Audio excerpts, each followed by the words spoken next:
ഇന്നത്തെ റെസിപ്പി റേഷനരി വെച്ചിട്ട് വളരെ സിമ്പിളായിട്ട് എളുപ്പത്തിൽ ഉണ്ടാക്കിയെടുക്കാൻ പറ്റിയ നല്ലൊരു ബ്രേക്ക്ഫാസ്റ്റിൻ്റെയാണ്.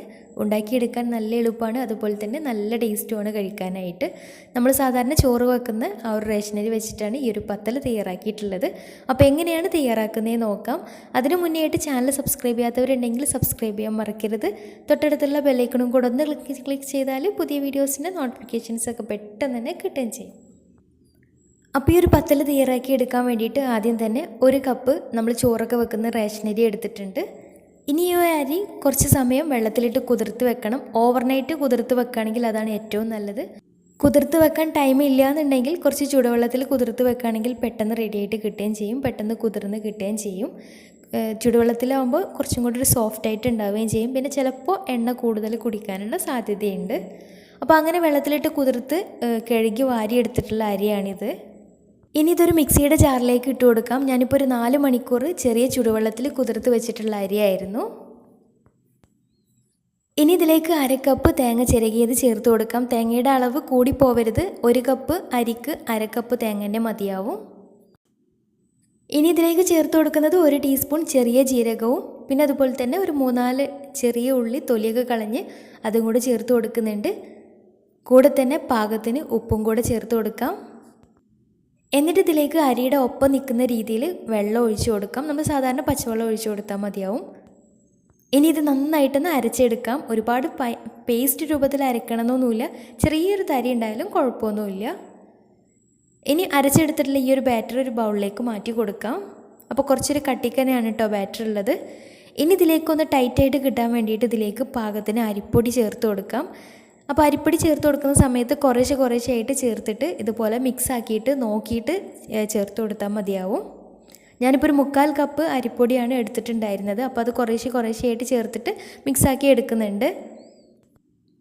പിന്നെ ഇതിലേക്ക് ചേർക്കുന്ന അരിപ്പൊടി നമ്മൾ സാധാരണ പത്തിരിക്കൊക്കെ എടുക്കുന്ന അരിപ്പൊടിയാണ് ചേർത്ത് കൊടുത്തിട്ടുള്ളത്.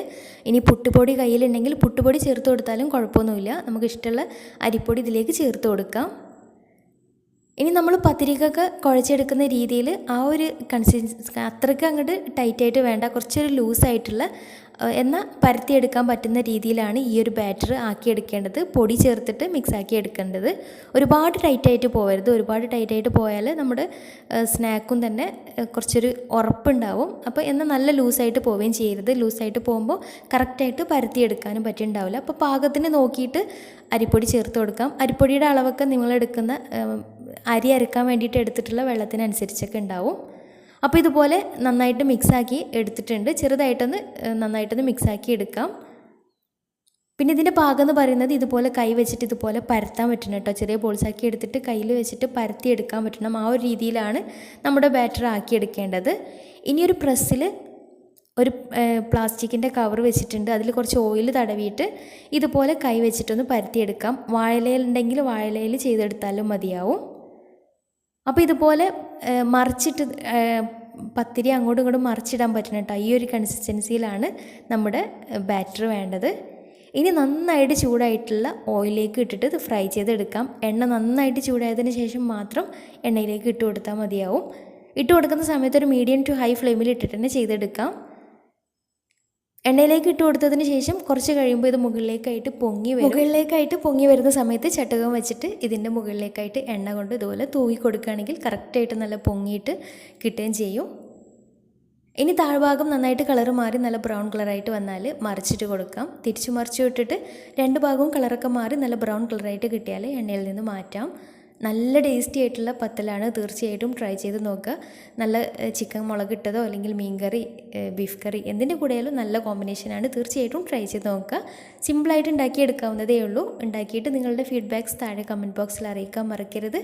അപ്പോൾ ഇന്നത്തെ വീഡിയോ ഇഷ്ടമായെന്ന് വിചാരിക്കുന്നു. ഇഷ്ടമായെങ്കിൽ ലൈക്ക് ചെയ്യുക. ഫ്രണ്ട്സ് റിലേറ്റീവ്സിനൊക്കെ ഒന്ന് ഷെയർ ചെയ്ത് കൊടുക്കാനും മറക്കരുത്. അപ്പോൾ നല്ല അടിപൊളി വീഡിയോയുമായി വീണ്ടും വരാം. അതുവരെ take care. Bye. Thank U.